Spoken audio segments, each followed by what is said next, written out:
Please note that the information on Retire Vivid referenced in this video is accurate as of May 17th, 2024. Changes to laws and regulations may make portions of this segment outdated and no longer relevant. Information presented is for educational purposes only and is not intended to provide investment, tax, or legal advice. Please see our full disclosure at the end of this video.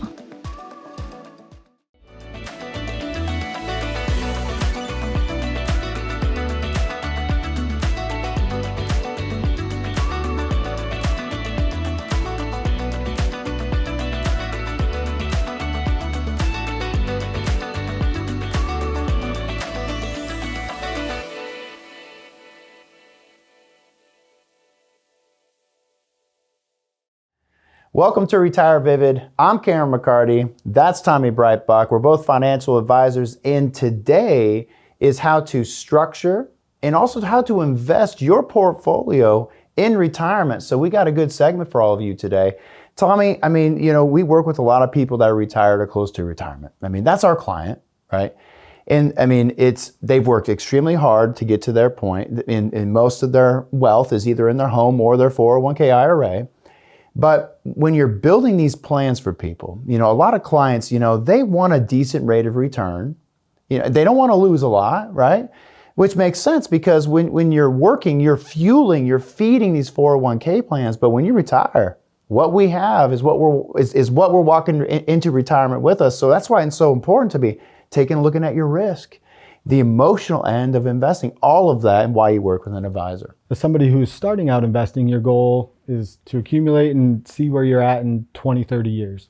But it is a big decision as you're 5, 10 years away from retirement, just deciding, okay, here's where I'm at, here's where I may be at retirement, what does retirement income, investing, all those things look like. So it's really important to just assess kind of where your financial situation is and also the emotional aspect you feel about investing. So right there from the SEC glossary of terms, it says risk tolerance is an investor's ability and willingness to lose some or all of an investment in exchange for greater potential returns.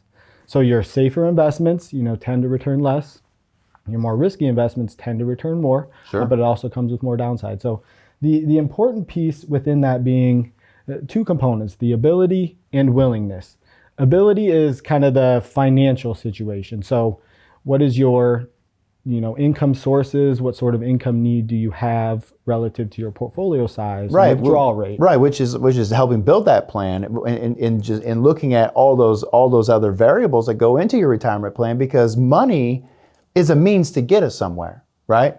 So that's ability, but also it's the willingness as well too. Yeah, and that's the piece that, working with an advisor or depending how you feel, that's the piece that you can help from the emotional end. The emotional, and that's how you feel about investing. Do you get really excited about gains or really worried about losses? Where do you fall across the spectrum? Do you understand markets go up and down and tend to go up over time, or is it a real worry when it's down? And so that's the important part to figure out as you enter retirement and you are living off of those assets. Well, exactly. Because all of our viewers and also our clients as well too, we all do, and all advisors do a risk tolerance questionnaire. And I get it. Okay, here's this number, but it doesn't talk about the emotional end of it, right? How much emotionally can we stomach? And we're going to talk about that because once again, a lot of times these people are fueling those 401k plans, and that's all they're doing. They're not really looking at it. Now they spend a lot of time on it. So, for example, when the market is struggling versus, when the market is on fire, to your point, how do you react to that? That's why it's so important to stay the course in terms of the plan that has been set out for you or the plan that you've done yourself. It's really easy when the market's down to say, I can't take anymore. But then you don't, depending how long you're out, what time you're out, you don't get that return coming back. Or, when the market's on fire, if you're in let's say a moderate type portfolio, you look at the news, you see the S&P every day. You feel like you're missing out on You probably something. shouldn't do that. Well, not every day. But you don't do it every day. But you feel like you're missing out on something. So it kind of leads to that chasing mentality. Yeah. And that's where, just depending where you're at, but timing mistakes can happen. Well, let's just stay on that for a minute and talk about your risk capacity, Tommy. And let's talk about throughout the years, just to give our viewers a little bit of a visual aid, if you would. Yeah, so this was an example from Schwab, and they said, over the last 5 periods from 74 through 2022, when the index or S&P fell by 20% or more, what happens if you stayed fully invested through the bear market, or if you moved into cash kind of at the lower end of that for different periods of time, kind of what it does coming back from that. And so it shows, over time, 1 year later, 2 years later, 3 years later, it tends to be how much better you're off by having that plan, sticking to that, and kind of riding out or weathering the storm per se. Well, yeah, that's such a great chart in terms of just to give our viewers an idea of what that looks like. So now let's talk about staying the course. This is a big one because it is always important to reassess your risk tolerance because it changes over time, right? Meaning that when we're younger, we're in that wealth accumulation phase where you're building, fueling, feeding. And then as we get closer to retirement, that's the mental thing that messes with people is they're so used to that. Now they're moving into the distribution phase of their overall 401k because now they're going to start living on it. So Tommy, let's talk about this because again, let's just stay on the emotional end with people because the first one is how much can I stand to lose emotionally? Right. Everybody, educating on the investment side is going to say, look at the long term. Right. The long term happens over the long term. It doesn't happen in any given 3, 6, 12 month, 18 month period. And so it's really important that you figure out, what allocation makes sense to you. What type of, return number are you looking for kind of relative to a potential drawdown or a potential loss in any given, any certain period of time. And so sure. As you move from, we're looking at this, conservative, moderately aggressive, and aggressive. And it's showing kind of the allocation to stocks. So stocks compared to bonds tend to be more volatile, more potential gain, but also, more downside in the interim. Sure. And so as you move up that spectrum, it's, you can see that you have the potential for a higher best year, but the piece that scares people tends to be, the lower worst year. And that's where mistakes are made, where if you're not aligned, if you're not emotionally aligned to how you're invested, kind of mistakes are made at the wrong times. And that is why we do that risk number. I talk about it a lot during our episodes, meaning that what is your risk number? Because, again, as an investor, the sky's the limit. You can invest in anything you want to invest in. The question is that the right investment that you should be in? So we want to know what that risk number is. For example, let's say that you have a risk number of 40, right? But your portfolio is at a 70. Well, you'll be happy, just like what you're showing here in terms of an up year. But when the market turns, you really won't be happy. But then let's flip it. Let's just say you've just never been happy with your portfolio, and you have a risk number of 70, but your portfolio is at a 40, and you've just never been happy. Well, no wonder it's not getting up there with you. It's so you want to align that. And that's also, Tommy, I want to talk about this too in terms of average annual returns when you look at a conservative portfolio, when you look at a moderate or moderate aggressive portfolio. Let's talk about that. We've touched on this, and it's the long term, and the long term happens over a period of years. So it's really important to understand, there are going to be the kind of, we'll call them the emotional time periods over 6, 12-month windows. But, for most people retiring nowadays, you're looking at a 15, 20, 30-year retirement. Hopefully. Yeah. And so it's really important that you kind of keep the long term in the back of your mind, but stay kind of near term aware. That was pretty good. Okay, that's a good segue to a commercial. So, okay, we're talking about a lot here. So stay with us because next we're going to talk about how to structure your portfolio. This is a good one right after the break.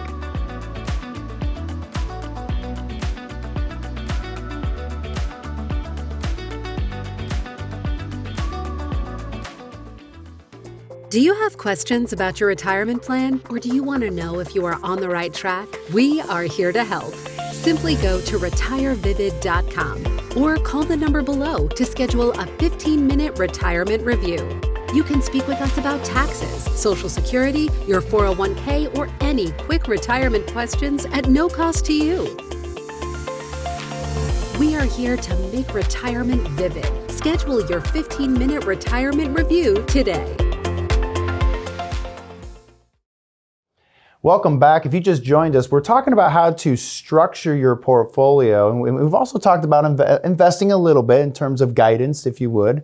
Now, Tommy, what I want to do is that structure, the bucket approach. I mean, that's something you and I, do a lot of. And so let's just start with putting aside, at least 1 year of cash.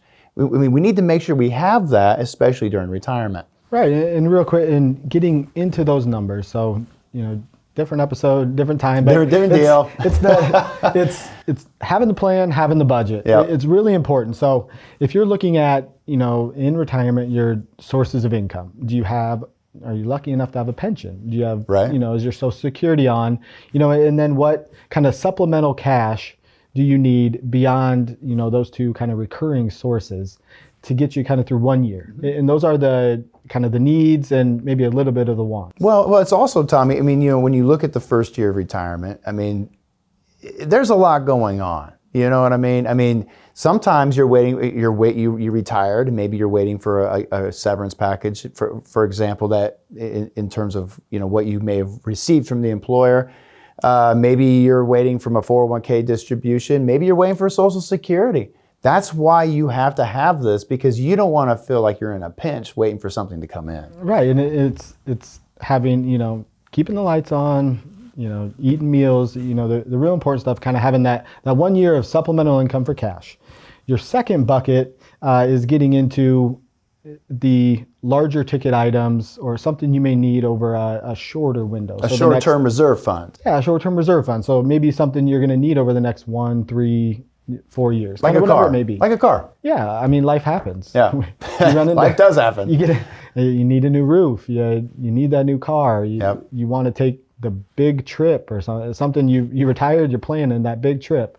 But you have that in, kind of the short term. So you have CD options, short-term bond options, just different things. But keeping some liquidity there. And that's also really important to have a cushion there to access. We'll get into timing, how important timing is later. Yeah, right. But that cushion to access, especially early in retirement. And notice we didn't even talk about investing yet. We want to make sure you have those reserves and also those buckets of money, if you would, for any big ticket items that may be coming down the road. Taxes plays a big role in this as well too. We did just an episode on taxes, and so. Let's move on to the next. You move and you invest the rest, and once you have these, this bucket approach designed. And investing the rest. And it's really important. That first segment we spent so much time talking about, the long term versus what happens in that short term. So you fill those first two buckets up. That gives you, kind of some reassurance or, hope that you're gonna get through those first 4 years. You got the reserves you need, and then investing the rest. And if that allows you to kind of look over the long term and weather those market downturns or, seek to be, maybe higher growth with those assets, it helps with the retirement plan a lot. Let's put this into perspective, Tommy. This is some good stuff right here. So again, folks, if you're listening, this is some good stuff that we're going to talk about here. Tommy, I want to talk about an example of two different type of investors. Now, what we talk about is a withdrawal rate, right? A withdrawal rate of what you're pulling out of the portfolio, right? Because we don't want to see the account erode. That's not what we want to have happen here. So, Tommy, walk our viewers through this example, because timing does matter when it comes to withdrawals from your retirement plan. Two investors both start with $1 million and have in that first year 5% withdrawal rate being $50,000 income need. Yep. That income increases 2% a year for inflation. So this just highlights how important that sequence of returns is. Yeah.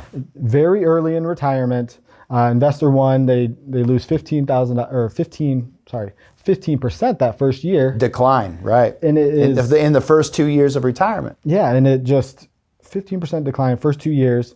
It just shows how hard it is to come back. showing the portfolio assets run out in year 18. Yeah. Whereas that second one was taking income, the portfolio was growing at 6%, for those first, 9 years, I guess. Yep. They're able to kind of hang in there with their withdrawal rate and then take that decline. In that year 18, there's still portfolio assets. And so that's a big deal. It just highlights the importance of that bucket approach. If that market, especially early on, is down, you have those assets available to access. That is not the investment portion. You're not selling kind of at the bottom or at a low. So let's take the same investors, Tommy. We got 1 and 2 here. And now they're scaling back, okay? So let's talk about this one because again, what they're doing is they're changing their withdrawal rate. So let's walk our viewers through this one. The same 2 investors started out at $1 million, had that 15% decline in the first 2 years. And they both experienced that. Yes, and investor 1 made a change to their income need. Investor 2, I guess they changed as well, but just less. So in the first example, there was a 5% kind of consistent withdrawal rate. In this one, investor 1 was able to go down to a 2% withdrawal rate, whereas investor 2 was able to go down to or just decreased a little bit to that 4% withdrawal rate. And you can see, over that 20-year period, investor 1 was able to recover based on the lower income need compared to investor 2. I mean, that says it all. I mean, folks, if there's anything good that you're getting out of this segment right now, it's beware of your withdrawal rate. Because again, when you're withdrawing from your overall retirement plan, that's that withdrawal rate. That's what you're pulling out of it. So again, we want you to have a wonderful retirement, but we also want your money to last as long as you do. So stay with us. We got some more coming your way, but before we do that, I also want to make sure that I hope people take advantage of our 15-minute retirement review. Because once again, a lot of people are calling in and they want to say, hey, Cam, am I on the right track? Is my Social Security in terms of when I take it? Tommy, there's a lot of things that people get some good out of that 15-minute call. Yeah, it's, a lot of times you have those quick questions or maybe the more in-depth ones, but you can get through a lot kind of in 15 minutes and, just looking for that peace of mind, looking, I'm making the right decision or I have the right plan in mind as I'm, nearing entering retirement. So next we're going to talk about the emotional wave of investing. Stay with us right after the break.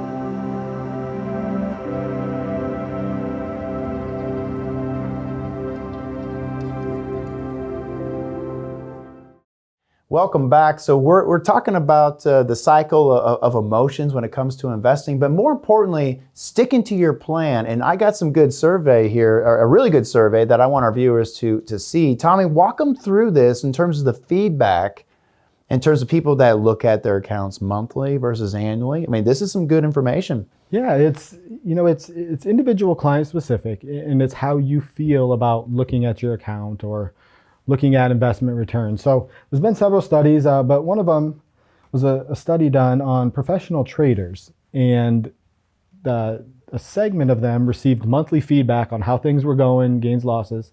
The second segment received that annual feedback. Mm-hmm. And what they found was the results tended to be better for those who received that annual feedback compared to those who received the monthly feedback. Yeah. And also the willingness to kind of take on that risk. It shows the discrepancy in their investment allocation between stocks and bonds. And what it highlights is if you are somebody who, everyone has an emotional attachment to money. It's very important. It's your assets. It's natural. You worked hard to save them. But it kind of highlights the long-term versus the short-term noise and staying focused on that long-term. If you're somebody who, sees a down on your monthly statement, your account's down on a monthly statement, you may be better off just not looking at it. Well, that's true for a lot of people because, you said it. It's natural. When you see something getting hurt, what do you want to do? You want to save it, right? You want to bring it into the boat. But this is such a great chart because this is gonna happen forever. Because the human element kicks in, right? I mean, it's just funny how you look at this in terms of for people that watch it all the time, more and more bonds keep getting increased versus people that look at it yearly. But it's funny because the people that look at it yearly tend to have more money. tend to have the better results because they're not worried about what happens in that, the short-term time period. Because, and here's the thing too, when you hire a professional, what are you paying them to do, right? Grow your money. I mean, that's the objective of the advisor. But let's stay on the emotional wave of investing, Tommy. We talked about this. Yeah, I'm sure you remember the episode we did. It was the 10 investing mistakes, right? Yep. Tommy, you said something during that time, and you said you can't control the wave, but what can you do? You can learn to surf. You can learn to surf. So I love that. We put that in kind of the context of when mistakes are made. Right. So you never know exactly where you're at, but somewhere along the line, the market's doing well, you're optimistic, you're excited. At that point, you kind of get to the point of maximum risk. The maximum risk. The wheels euphoria, come off the euphoria element. People get into that chase mode, or they feel like they're missing out on something. Right. You make a mistake at the top. Right. And conversely, market turns over. First you deny, and then you get a little anxious and scared, and fear kicks in. Fear kicks in. Wheels come off the wagon. And then and then that second mistake is made is buy low, sell high. People do the opposite. The emotional element has people doing the opposite. You sell at the bottom, and then are reluctant to get back in. They're always worried about the next shoe to drop. That's why it's so important to stay committed to the plan. Yeah, that's a good point. I mean, because, we just talked about the sequence of returns. We also talked about the withdrawal rates as well, too, in terms of what decisions you make over the last 1, 2, 3 years. Again, I just can't. If you want to do it yourself, good for you. I mean, as long as you can take the emotional attachment to money out of it. Because if you can be a really good investor. You really can be. Now, if you can't do that, that's where an advisor comes in. But Tommy, let's talk about the importance of where an advisor can provide value, in terms of what they can do for their clients. And so this was a very interesting segment that you brought in here. Vanguard's Advisor Alpha Strategy, which I thought was interesting in terms of how an advisor can provide value to their clients. Yeah, and this is something that's pretty easily, it's a good size article. You can find it, Google Vanguard Advisors Alpha. But it puts out the different ways that advisors can add value to that client relationship. Those different things from, a suitable asset allocation. We talked about risk tolerance, risk profile, those things. Tommy, I like this one. Behavioral coaching. And that one, it talks about a number of things, that behavioral coaching piece. And what they did... Spending strategy. Spending strategy, if you're in RMDs first and then touching different assets later, but making sure you're accessing that IRA traditional asset first. But the behavioral coaching piece I thought was pretty interesting. And what it did, there was a study in there, and it compared the returns that investors received across a whole bunch of different mutual funds and ETFs compared to what the funds stated as their performance. What a great chart. So they compared what they called the internal rate of return, that's the return investors received, compared to the time-weighted rate of return. That is what the fund posted as its performance. Got it. And you would expect some small discrepancies in there because, people are adding money to an increasing market, 401k contributions, or, adding that money in, also taking money out for distributions. So you'd expect a small discrepancy in there. But what they found was that, investors tended to significantly underperform the fund stated return. And what that indicates is that, investors make that emotional decision. They're in there and they, if they're chasing or in the kind of euphoric markets, and then also selling out at the wrong times.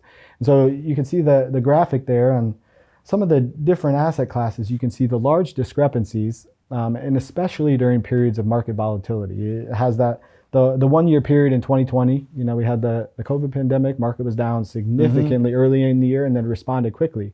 Well, investor emotions kind of played into that, and we're out and not back in, and didn't get all that return back. Tell me, what's the takeaway here? Have a plan, right? I mean, especially don't let your emotions get in the way. Yeah, and if you are somebody that the emotions get in the way, that's where you can seek that outside help. You get a coach to help you get through market turbulence, all those pieces. And that right there is why we're doing the show. So folks, make sure you tune in. We are on every weekend on ABC. We're on Saturdays and Sundays, helping you get retirement ready. We'll catch you next time right here on Retire Vivid.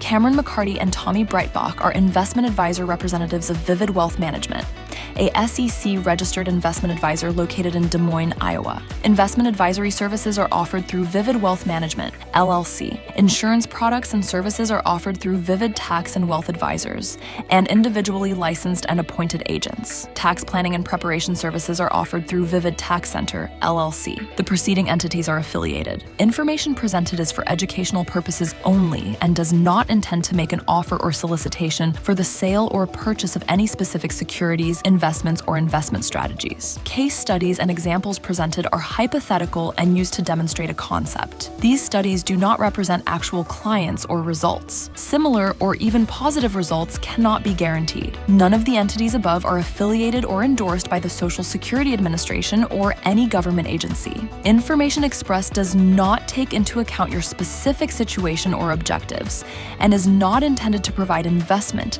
tax, or legal advice. Listeners are encouraged to seek advice from a qualified tax, legal, or investment advisor to determine whether any information presented may be suitable for their specific situation. Past performance is not indicative of future performance. Investments involve risk and, unless otherwise stated, are not guaranteed.